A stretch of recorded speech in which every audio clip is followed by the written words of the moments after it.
السلام علیکم friends and viewers, welcome to my channel Urdu and Islamic quotations. اگر آپ کو میری ویڈیوز پسند آتی ہیں تو پلیز میرے چینل کو لائک اینڈ سبسکرائب ضرور کیجیے اور بیل کے آئیکن کو دبانا مت بھولیے تاکہ آپ کے لیے میں مزید ایسی ویڈیوز بنا کے لا سکوں۔ Thank you. بسم اللہ الرحمن الرحیم۔ علماء اہل سنت و جماعت کا اس پر اتفاق ہے کہ کفار اور گناہ گار مسلمانوں کے حق میں عذاب قبر برحق ہے، اور یہ کتاب اللہ و سنت متواترہ سے ثابت ہے، اور سوائے بعض متعزلہ وغیرہ کے کوئی اس کا منکر نہیں تھا۔ لیکن حوادثات زمانہ نے یہ دن دکھایا کہ ہمارے اس خطے بر صغیر میں بعض نئی روشنی کے دل دادا اور مغربی تہذیب کے پروردہ لوگوں نے متعزلہ کا مذہب اپنا لیا ہے اور عذاب قبر کے انکار میں شد و مت سے مشغول ہو گئے ہیں۔ لہٰذا اس مسئلے میں تفصیل سے بحث کرنے کی ضرورت درپیش ہے۔ سب سے پہلے ہم منکرین عذاب کے دلائل اور ان کے جوابات پیش کرتے ہیں۔ اس کے اپنے دلائل ذکر کریں گے۔ عذاب قبر کی نفی پر قرآن مجید سے دلائل اور ان کے جوابات۔ عذاب قبر کے منکرین نے قرآن مجید کی اس آیت سے استدلال کیا ہے۔ ترجمہ: اور وہاں سوائے اس موت کے جو دنیا میں آ چکی تھی کسی اور موت کا مزہ نہ چکھیں گے، اور اللہ ان کو جہنم کے عذاب سے بچا لے گا۔ منکرین کہتے ہیں کہ قبر میں حیات ہو تو حیات جنت سے پہلے دو موتیں ہوں گی، پہلی موت قبر میں جانے سے پہلے اور دوسری موت قبر میں جانے کے بعد۔ حالانکہ اللہ تعالیٰ نے اس آیت میں صرف پہلی موت کی چکھنے کا بیان کیا ہے۔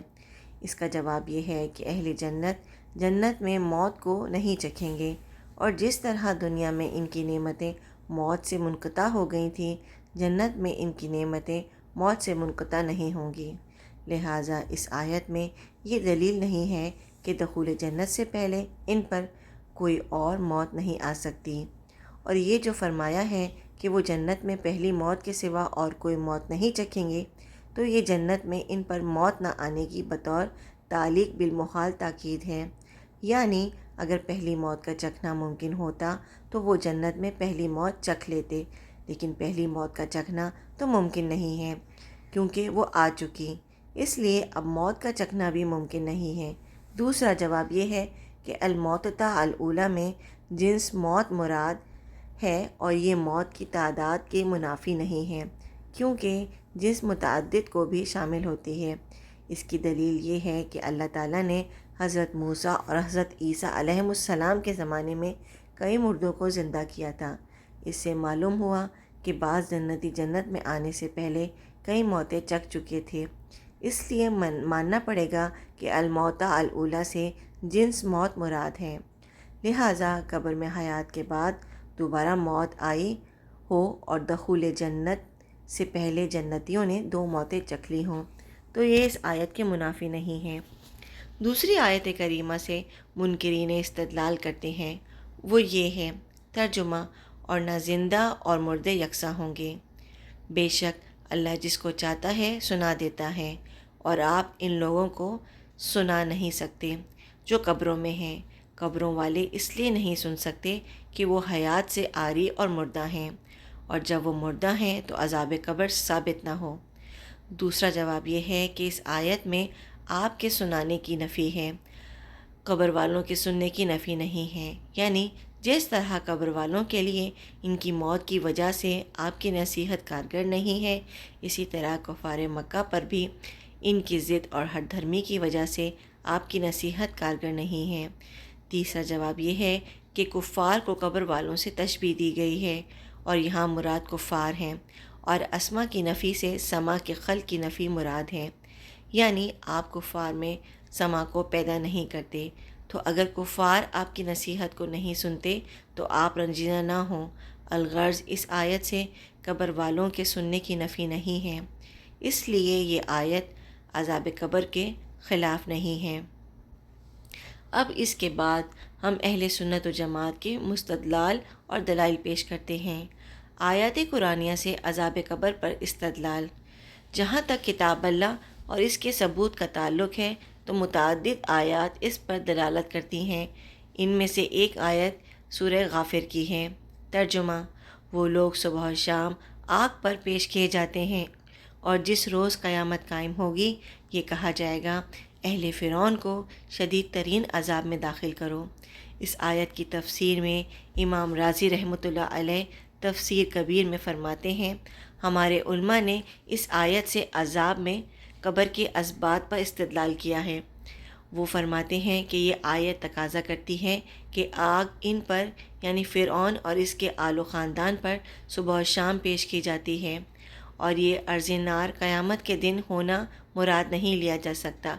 آگے اس بات کی صراحت ہے کہ اور نہ ہی اس دنیا سے ارض نار مراد لیا جا سکتا ہے، کیونکہ دنیا میں ان کے ساتھ ایسا ہونا ثابت نہیں۔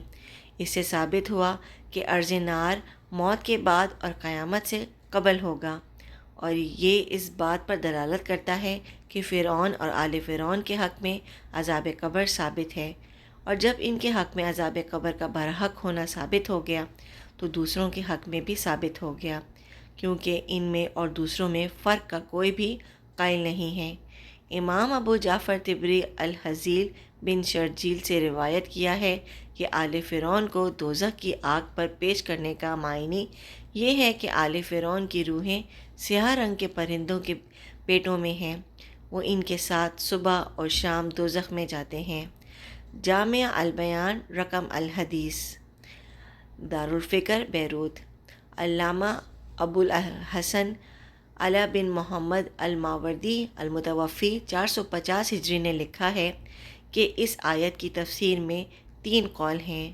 نمبر 1، قتادہ نے کہا دوزخ کی آگ میں جو ان کا ٹھکانہ ہے وہ صبح اور شام پر پیش کیا جاتا ہے، اور آل فرعون کو ڈانٹتے ہوئے کہا جاتا ہے یہ تمہارے گھر ہیں۔ نمبر 2، حضرت ابن مسعود رضی اللہ تعالیٰ عنہ نے کہا آل فرعون کی روحیں سیاہ پرندوں کے پیٹوں میں ہیں، وہ پرندے صبح اور شام جہنم پر وارد ہوتے ہیں، اور ان کو آگ پر پیش کرنے کا یہی معنی ہے۔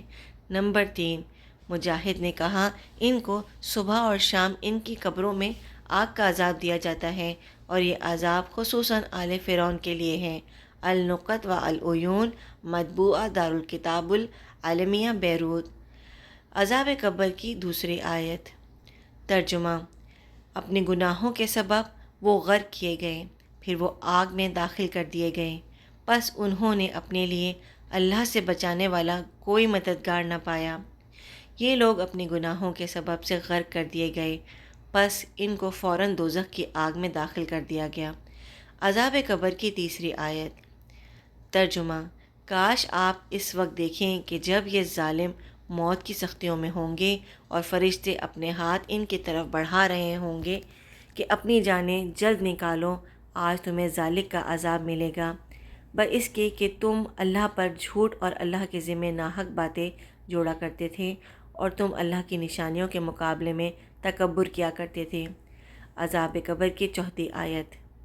ترجمہ: اور جو دیہاتی آپ کے ارد گرد ہیں ان میں سے بعض منافق بھی ہیں، اور مدینہ والوں میں سے بھی بعض لوگ نفاق پر اڑے ہوئے ہیں، آپ انہیں نہیں جانتے، ہم انہیں اچھی طرح جانتے ہیں، ہم انہیں دوہری سزا دیں گے، پھر وہ اس عذاب کی طرف لوٹائے جائیں گے جو بہت بڑا عذاب ہے۔ تفسیر ابن کثیر میں امام ابن کثیر رحمۃ اللہ علیہ 2 بار کے عذاب سے متعلق حضرت ابن عباس رضی اللہ، قتادہ رضی اللہ اور ابن جری رحمۃ اللہ اور محمد بن اسحاق رحمۃ اللہ کے حوالے سے لکھتے ہیں کہ پہلا عذاب دنیا کا عذاب اور دوسرا قبر کا عذاب ہوگا۔ ترجمہ: اللہ اہل ایمان کو قول محکوم کی بدولت دنیا کی زندگی میں بھی ثابت عطا فرمائے گا اور آخرت میں بھی، اور اللہ اپنی جانوں پر ظلم ڈھانے والوں کے اعمال رائیگاں کرے گا، اور اللہ جو چاہے کرتا ہے۔ حضرت برا بن عازب رضی اللہ تعالیٰ عنہ نے روایت نقل کی ہے کہ نبی کریم صلی اللہ علیہ وسلم نے فرمایا، مومن جب اپنی قبر میں بٹھایا جاتا ہے تو اس کے پاس فرشتے آتے ہیں، وہ شہادت دیتا ہے کہ اللہ کے سوا کوئی معبود نہیں، اور محمد صلی اللہ علیہ وسلم اللہ کے رسول ہیں، تو یہ اللہ کے اس فرمان کی تعبیر ہے جو سورہ ابراہیم میں ہے کہ اللہ ایمان والوں کو دنیا کی زندگی اور آخرت میں ٹھیک بات یعنی توحید پر مضبوط رکھتا ہے۔